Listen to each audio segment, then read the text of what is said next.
오늘 하나님께서 우리에게 주신 말씀은 신약성경 로마서 15장 14절부터 21절까지 말씀입니다. 로마서 15장 14절부터 21절까지 말씀입니다. 내 형제들아, 너희가 스스로 선함이 가득하고 모든 지식이 차서 능히 서로 권하는 자임을 나도 확신하노라. 그러나 내가 너희로 다시 생각나게 하려고 하나님께서 내게 주신 은혜로 말미암아 더욱 담대히 대량 너희에게 썼노니, 이 은혜는 곧 나로 이방인을 위하여 그리스도 예수의 일꾼이 되어 하나님의 복음의 제사장 직분을 하게 하사 이방인의 제물로 드리는 것이 성령 안에서 거룩하게 되어 받으실 만하게 하려 하심이라. 그러므로 내가 그리스도 예수 안에서 하나님의 일에 대하여 자랑하는 것이 있거니와, 그리스도께서 이방인들을 순종하게 하기 위하여 나를 통하여 역사하신 것 외에는 내가 감히 말하지 아니하노라. 그 일은 말과 행위로 표적과 기사의 능력으로 성령의 능력으로 이루어졌으며, 그리하여 내가 예루살렘으로부터 두루 행하여 일루리곤까지 그리스도의 복음을 편만하게 전하였노라. 또 내가 그리스도의 이름을 부르는 곳에는 복음을 전하지 않기를 힘썼노니 이는 남의 터 위에 건축하지 아니하려 함이라. 기록된 바 주의 소식을 받지 못한 자들이 볼 것이요 듣지 못한 자들이 깨달으리라 함과 같으니라. 아멘. 이 시간에 계속해서 하나님께서 주신 은혜로라는 그런 제목으로 로마서 15장 14절에서 21절의 말씀을 함께 나눕니다. 제가 전에 재미있게 읽은 책 가운데 누가 내 치즈를 옮겼는가라는 그런 책이 있습니다. 이 책을 쓰신 스펜서 존스 박사가 또 다른 책을 썼는데 그 책의 제목이 뭐냐면 The Present라는 제목이에요. 선물이라는 그런 책입니다. 근데 그 책의 내용은 어떤 이야기냐면 이런 거예요. 한 소년이 성인이 되기까지 성장하는 과정 속에서 삶의 의미를 찾습니다. 그러면서 이 세상에 사는 동안 가장 소중한 선물이 무엇일까 하는 그런 인생의 질문 가운데 내 인생의 내 삶 가운데 가장 소중한 선물은 무엇일까를 찾는 이야기예요. 여러분 한번 생각해 보십시오. 여러분이 생각하기에 내 인생의 가장 소중한 선물은 무엇이라고 생각하십니까? 아마 결혼을 앞둔 신랑 신부는 지금 내 옆에 있는 이 배우자가 하나님께서 내 인생에 허락하신 가장 큰 선물이다 이렇게 생각할 수도 있어요. 자, 이 책의 주인공은요 나름대로 그 소중한 삶의 선물을 찾기 위해서 여러 가지 경험을 합니다. 병에도 걸려보고 또 실패도 해보고 연애했다가 또 배신도 당해보고 여러 가지 경험을 하면서 참된 삶의 의미는 무엇이고 그 삶 가운데 정말 내 삶의 가장 소중한 선물은 무엇인가를 찾아 헤매요. 그런 과정에 한 노인을 만납니다. 그 지혜로운 노인에게 인생의 가장 큰 소중한 선물은 무엇일까요? 하고 물어요. 그런데 당장 대답을 해주지 않습니다. 세월이 가면 알 거야. 네가 네 삶을 통해서 경험하면서 찾아보거라. 이제 이렇게만 얘기하는 거예요. 그러다가 이제 성인이 되었을 때에 이 노인이 인생의 가장 귀중하고 소중한 선물이 무엇인지를 이야기해 주는데 이렇게 이야기합니다.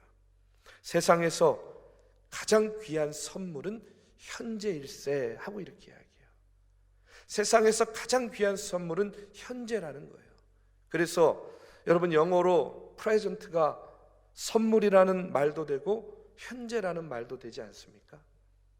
현재가 선물이고 선물이 현재이다.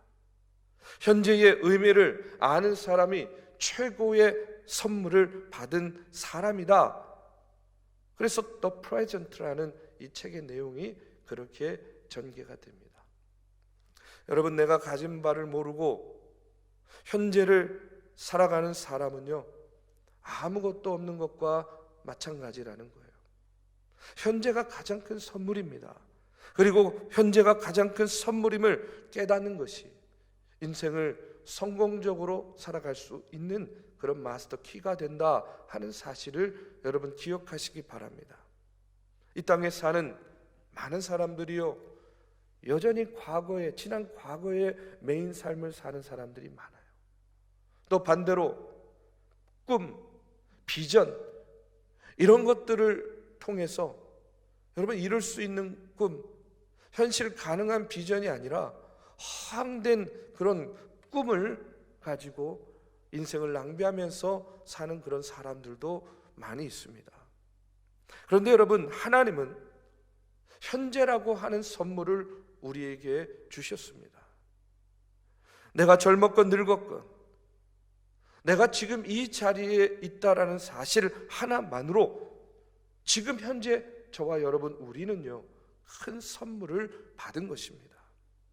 오늘 내가 만난 사람, 오늘 내가 이 자리에 있다라는 사실, 여러분 우리가 아시잖아요. 오고 싶어도 올 수가 없어요. 그런 상황과 그런 형편, 그런 처지에 있는 사람들이 얼마나 많이 있습니까? 그러나 지금 내가 이 자리에서 하나님께 예배합니다. 지금 내 옆에 이런 믿음의 동역자들과 함께 예배하고 신앙생활합니다. 그것이 바로 지금 내가 이 현재에 누리는 하나님께로부터 받은 가장 큰 선물이다 하는 사실을 우리가 기억해야 될 줄로 믿습니다. 사도 바울은 오늘 본문 15절에서 이렇게 말씀하고 있어요. 그러나 내가 너희로 다시 생각나게 하려고 하나님께서 내게 주신 은혜로 말미암아 더욱 담대히 대략 너희에게 썼노니 하고 이렇게 이야기합니다. 내게 주신 은혜로 말미암아 이렇게 이야기하는데, 이것을 다른 말로 바꿔 말하면 내게 주신 선물이 있다 하는 그런 이야기예요. 왜 그러냐면 여러분, 은혜는 하나님께서 우리에게 거저 주시는 겁니다. 그렇죠? 은혜는 하나님께서 우리에게 거저 주시는 거예요. 여러분, 선물은요, 뭔가 대가를 주고 받는 것은 선물이 아니에요. 선물 또한 거저 받는 것이 선물이죠. 그렇기 때문에 은혜가 선물이요, 선물이 은혜가 되는 거예요. 내게 주신 은혜로 말미암아, 그렇기 때문에 이 말은 내게 하나님께서 거저 주신 선물이 있다 하는 그런 말씀입니다. 그래서 바로 그 선물과 같은 은혜를 통해서 지금 내가 로마 교인들을 위해서 편지를 썼는데, 그 내용이 뭐냐면 내가 너희로 다시 생각나게 하기 위해서 이 편지를 쓰고 있다 하는 그런 이야기예요. 하나님의 은혜로 말미암아 내가 지금 너희 로마 교인들을 향해서 이 편지를 쓰는데, 그 이유가, 그 목적이 뭐냐면 내가 너희로 다시 생각나게 하기 위해서라고 바울은 이야기합니다. 무엇을 다시 생각나게 하기 위해서일까요?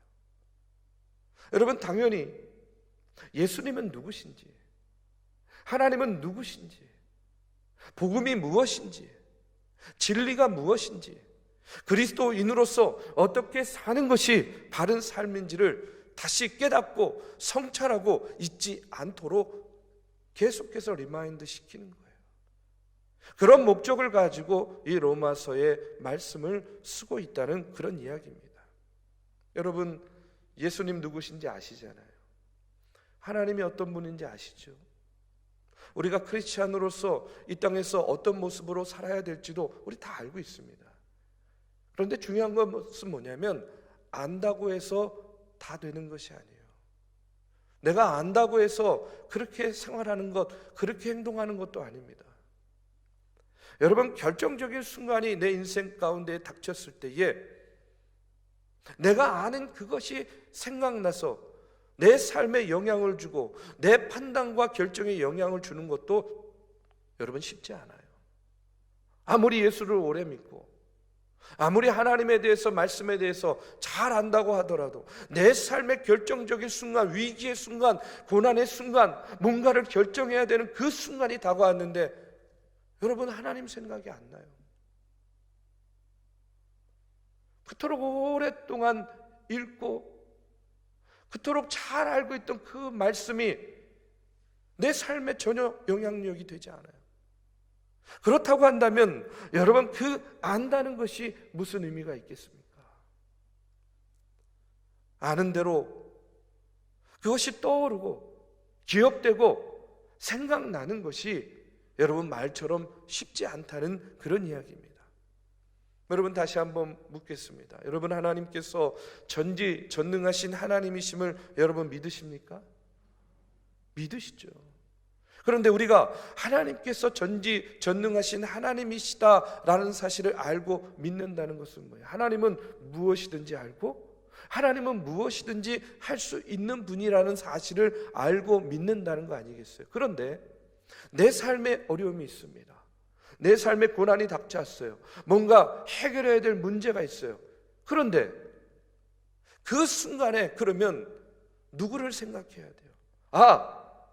나의 배후에는 전지전능하신 하나님, 무엇이든지 알고 무엇이든지 행할 수 있는 그 하나님이 나와 함께 계시는구나. 이게 생각나고 이게 떠오르면 내 삶의 어려움과 고통과 좌절의 순간 가운데에 여러분 어떻게 할 수 있어요? 그 하나님 때문에, 그 예수님 때문에 힘을 얻는 거 아니겠습니까? 이길 수 있고 극복할 수 있는 그런 힘과 영향이 되지 않겠어요? 그런데 중요한 것은 뭐냐면 내 삶의 현장에서 위기 가운데 고난과 질병 가운데에 이 사실을 아는데 떠올리지 못하는 거예요. 알고 있었는데 생각나지 않는 거예요. 그러니까 절망하고 탄식하는 겁니다.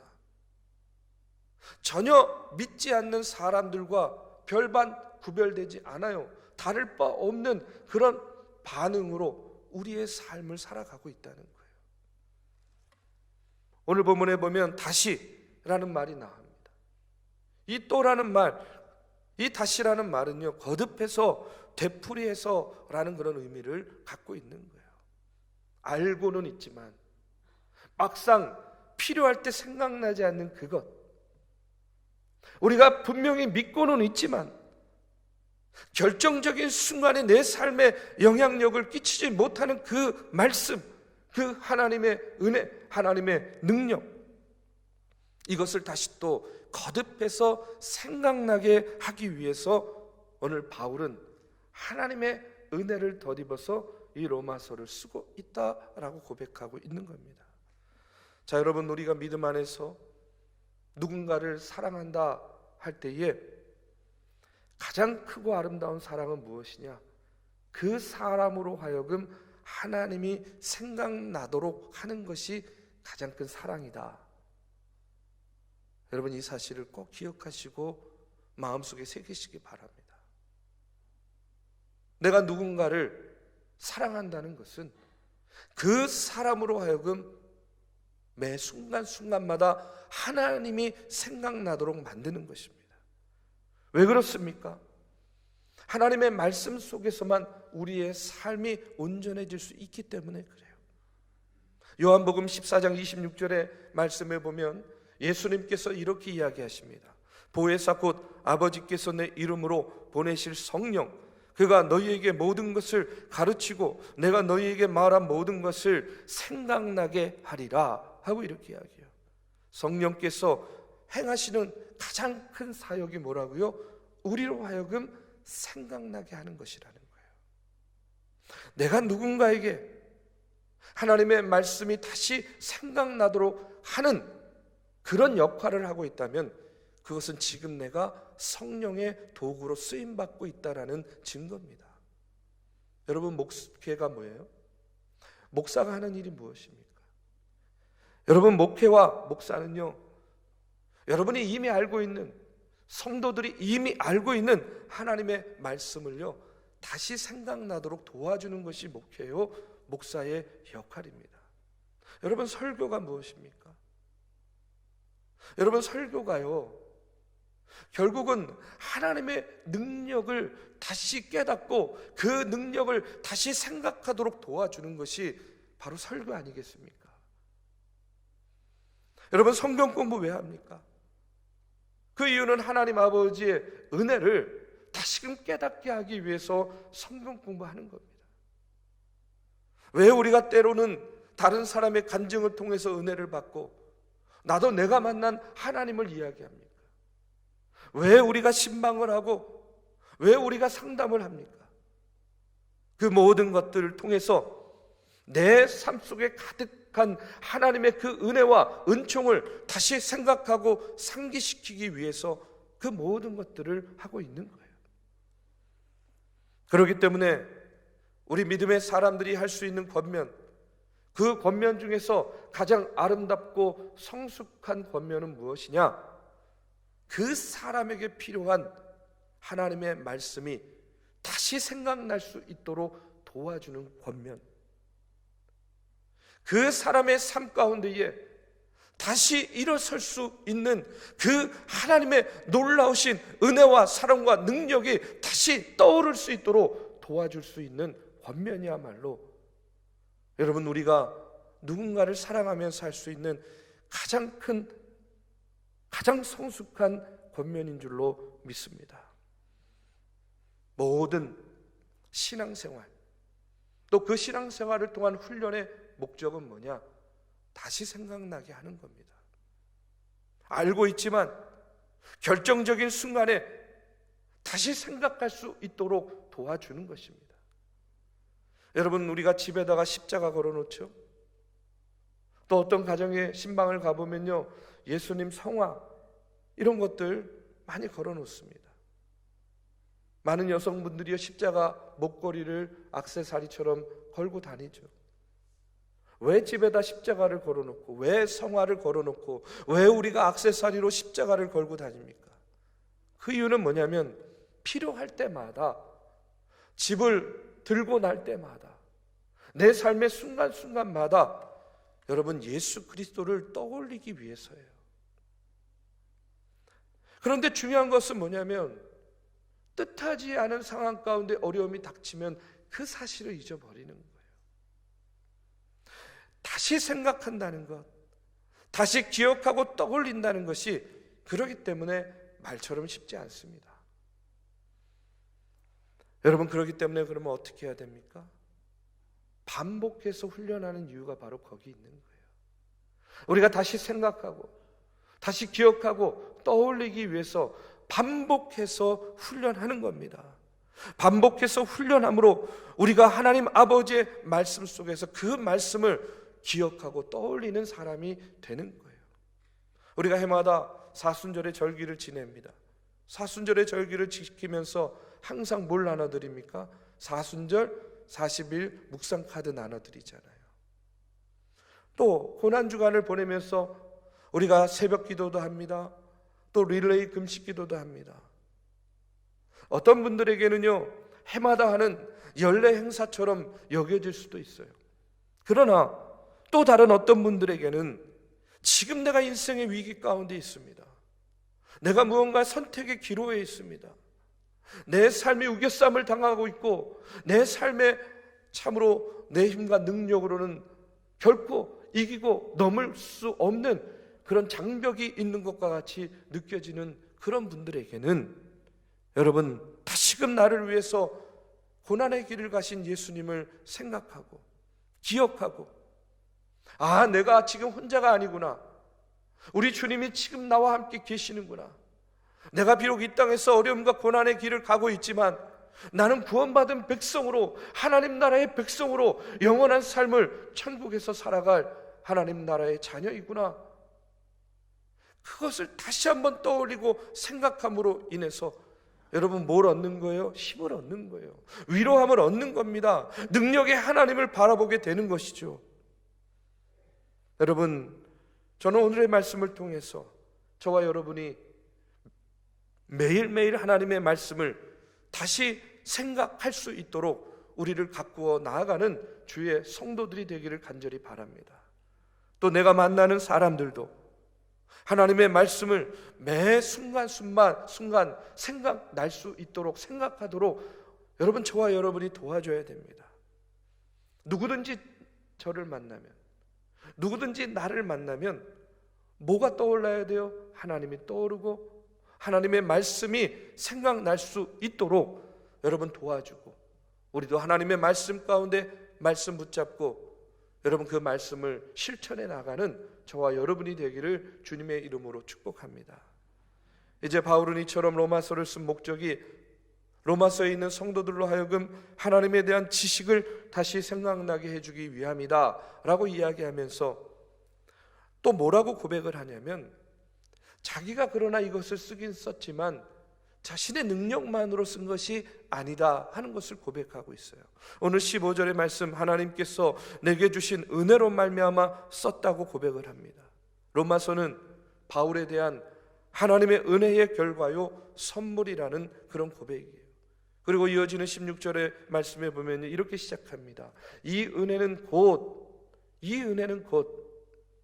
세번역 성경을 보면요, 이걸 어떻게 번역하고 있냐면, 하나님께서 이 은혜를 내게 주신 것은, 이렇게 이야기해요. 하나님의 은혜로 말미암아 내가 지금 너희들에게 이 권면의 서신을 쓰고 있는데, 내가 하나님께서 나에게 이와 같은 은혜를 주신 이유와 목적이 있다라는 거예요. 여러분, 우리가 하나님께로부터 우리도 은혜 받아서 살고 있잖아요. 여러분, 우리는 지금 하나님의 은총 가운데 살고 있는 존재들인 줄로 믿습니다. 그런데 내가 은혜 가운데 사는데 하나님이 내게 은혜 주신 목적이 있는데 그 목적을 모르면서 내가 은혜 받았다라고 생각하는 경우가 많아요. 하나님께서 내게 주신 그 은혜의 목적이 무엇인지를 아는 삶이요 대단히 중요합니다. 그 이유가 뭐냐면, 요한복음 13장에 보면 예수님께서 제자들과 만찬하세요. 그러면서 그때 어떤 일을 하십니까? 제자들 앞에 무릎을 꿇고 제자들의 발을 씻어주시죠. 전혀 제자들은 생각하지 못했던 그 은총을 주님께서 제자들에게 베풀어 주신 거예요. 자, 그런데 여러분, 예수님께서 그렇게 제자들의 발을 씻어주신 그 이유에 대해서 이야기를 하십니다. 왜 예수님께서 그들의 발을 씻어주셨느냐? 그 이유는 뭐냐면, 요한복음 13장 15절의 말씀에 보니까 내가 너희에게 행한 것 같이 너희도 행하게 하려 하여 본을 보였노라, 이렇게 이야기해요. 내가 제자들, 너희들 앞에 무릎을 꿇고 너희들의 발을 씻어준 이유는 뭐냐면, 너희들도 세상 가운데서 이렇게 행하라 하는 것을 내가 몸소 시범을 보여줬다는 이야기예요. 그런데 만약에 제자들이 예수님께서 보여주신 그 은총의 뜻, 그 은혜의 뜻을 알려 하지 않고 혹은 잊어버리게 되면 어떤 일이 벌어지냐면 이런 겁니다. 그 다음 날부터 내 주변에 있는 사람들에게 이야기하는 거예요. 야, 어제 어떤 일이 있었는 줄 알아? 예수님이 내 발 앞에 무릎을 꿇고 내 발을 씻어주셨어. 내가 이런 사람이야. 예수님도 내 앞에 무릎을 꿇고 내 발을 씻겨주셨다는 거야. 그렇게 뽐내고 자랑하고 다닐 거라는 거예요. 여러분, 이게 무슨 의미입니까? 은혜를 모르면, 은혜의 의미를 알지 못하면 오히려 그 은혜가 교만의 씨앗이 된다는 거예요. 한번 생각해 보십시오. 하나님께서 왜 나에게 물질을 주셨을까요? 왜 하나님께서 나에게는요 다른 사람들보다 더 많은 그런 돈을 허락하셨을까요? 반대로 왜 하나님께서 나를 가난하게 하셔서 내 주머니에 물질이 있을 때보다 더 하나님을 의지하고 하나님을 바라보면서 더 깊은 은혜를 체험하게 하셨을까요? 왜 하나님께서 내게 건강을 주셨을까요? 반대로 왜 하나님께서 나를 병상에 눕게 하심으로 내가 건강할 때에 알지 못했던 그 하나님의 깊이 있는 영성을, 그 은총을 나로 하여금 병상에서 깨닫게 하셨을까요? 그 이유는 무엇이냐면, 나의 나된 것, 지금까지 나의 나된 것은 나의 공로가 아니라 바로 하나님의 은혜였음을 우리로 하여금 더 깊이 있게 깨닫게 하기 위함이라는 겁니다. 바울은 그렇기 때문에 여러분 고린도전서 15장 10절에서 이렇게 고백합니다. 그러나 내가 나된 것은 하나님의 은혜로 된 것이니 내게 주신 그의 은혜가 헛되지 아니하여 내가 모든 사도보다 더 많이 수고하였으나 내가 한 것이 아니요 오직 나와 함께 하신 하나님의 은혜로다. 아멘. 여러분, 아무리 우리의 능력이 뛰어나고 지식이 뛰어난다 한들 여러분, 하나님의 손에 비하면요 우리는 얼마나 작고 보잘것없는 손입니까? 이런 이야기가 있습니다. 여러분, 강철왕 카네기 아시죠? 이 카네기에 대한 일화 중에 이런 이야기가 있어요. 이 카네기가 아주 어린 아이였을 때에 엄마가 이제 손을 잡고 시장을 함께 가게 되었습니다. 시장을 둘러보다가 이 아이가 어느 한 곳에 딱 멈춰섰어요. 그곳이 뭐였냐면요 과일 가게였나 봐요. 이 그릇에 앵두가 수북히 담겨 있는데 이 아이가 거기에서 멈추더니요 계속 그거를 뚫어지게 보는 거예요. 왜 그렇겠습니까? 아마 먹고 싶었을 거예요. 근데 엄마가 사주지 않는 거예요. 그 모습을 지켜보던 그 주인 아저씨, 노인분이 나와가지고 아이가 이쁘고 귀여우니까 이야기하는 거예요. 얘야, 너 이거 먹고 싶어? 먹고 싶어서 그렇게 보니? 그러니까 끄떡끄떡하죠. 그래, 그러면 이거 한 줌 지어가지고 가서 너 먹어. 이렇게 이야기했어요. 한 줌 지어가지고 가서 먹으라고 이야기했는데 그런데도 여전히 이 아이가요 꼼짝도 안 하고 그 자리에 서서 그 앵두만을 지켜보는 겁니다. 그 주인 할아버지가 아무래도 안 되겠다 싶어가지고 자기 손으로 이제 그 앵두를 한 움큼 지어가지고 이 카네기에게 쥐어줍니다. 두 손으로 이렇게 가득 받은 거예요. 그러고서는요 신나게 이제 어머니를 따라가는 거예요. 엄마가 이 아이에게 묻는 거예요. 아니, 너 아까 이 아저씨가, 할아버지가 한 움큼 쥐고 가라고 그랬는데 가만히 있더니 왜 할아버지가 이렇게 쥐어지니까 그것을 받아가지고 왔니? 그랬더니요 이 카네기가 뭐라고 이야기하냐면요 이거예요. 엄마, 할아버지 손이 내 손보다 크잖아요. 무슨 얘기인지 모르시겠습니까? 할아버지 손이 내 손보다 크잖아요.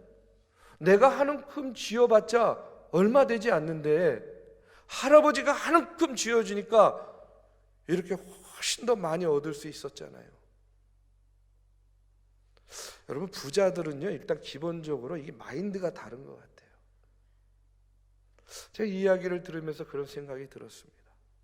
여러분, 이 땅에서 내 능력이, 내 지식이 아무리 뛰어난다 한들 하나님 앞에 그게 뭐 대수겠습니까? 우리의 손이 아무리 크다고 한들 여러분, 하나님의 손에 비하면 정말 작고 보잘것없는 어린아이의 손 같지 않겠습니까? 하나님이 해주실 때에, 하나님이 은혜 주실 때에 여러분 그것에 더 큰 은혜가 있는 것인 줄로 믿습니다. 그래서 더 큰 은혜를 깨달은 바울이요 16절에서 이렇게 말하고 있습니다. 이 은혜는 곧 나로 이방인을 위하여 그리스도 예수의 일꾼이 되어 하나님의 복음의 제사장 직분을 하게 하사 이방인을 제물로 드리는 것이 성령 안에서 거룩하게 되어 받으실 만하게 하려 하심이라. 나에게 은혜 주신 이유는 무엇입니까? 나로 이방인을 위하여 그리스도의 일꾼 되게 하기 위해서 나에게 은혜 주셨다는 거예요. 믿지 않는 사람들에게 복음 전하고 그들을 구원하게 하기 위해서 나에게 은혜를 주시고 나로 하여금 그리스도의 일꾼으로 세워 주셨다. 그런데 여러분, 그 은혜를 바울에게만 주신 것이 아닙니다. 오늘 저와 여러분에게 모두 주셨습니다. 주님께서 내게 은혜를 주셨다. 내가 하나님의 은혜로 말미암아 살아가고 있다 하는 사실을 우리가 우리의 삶 속에서 확인하기를 원한다고 할 때에 그것을 가장 확인하기 좋은 방법이 있어요.